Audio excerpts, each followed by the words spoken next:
ప్రాస కోసం ప్రాణం మీద తెచ్చుకోకండి, చూస్తున్నారుగా. ఫైనల్గా ఉస్తాద్ చూసాక నాకైతే అదే అనిపించింది.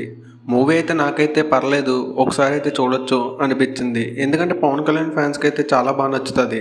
It is a review of Ustaad Bhagat Singh.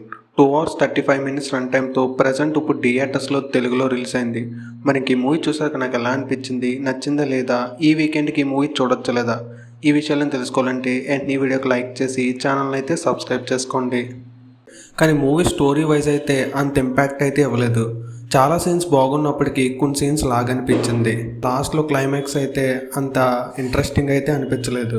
కొన్ని సీన్స్ తప్పించి పవన్ కళ్యాణ్ గారి వింటేజ్ కామెడీ కానీ, ఆయన డ్యాన్స్ కానీ, సాంగ్స్ కానీ అదిరిపోయాయి. బీజిఎం కూడా బాగుంది.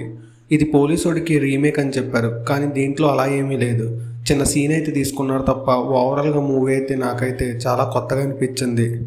మరి మీలో ఎంతమంది పవన్ కళ్యాణ్ ఫ్యాన్స్ ఉన్నారో కింద కామెంట్ చేయండి. సాంగ్స్ అయితే నాకు చాలా బాగా అనిపించింది. హీరో యాక్టింగ్ అదిరిపోయింది. హీరోకి విలన్కి మధ్యలో సీన్స్ అయితే అంత పవర్ఫుల్గా అయితే ఏమి అనిపించలేదు. వింటేజ్ పవన్ కళ్యాణ్ అయితే చూడొచ్చు ఈ సినిమాలో. మూవీ అయితే నాకైతే నచ్చింది. ఈ వీడియో కానీ మీకు నచ్చితే లైక్ చేసి ఛానల్ సబ్స్క్రైబ్ చేసుకోండి. మీ ఫ్రెండ్స్ అండ్ ఫ్యామిలీ మెంబర్స్కి మన వీడియోస్ని అయితే షేర్ చేయండి.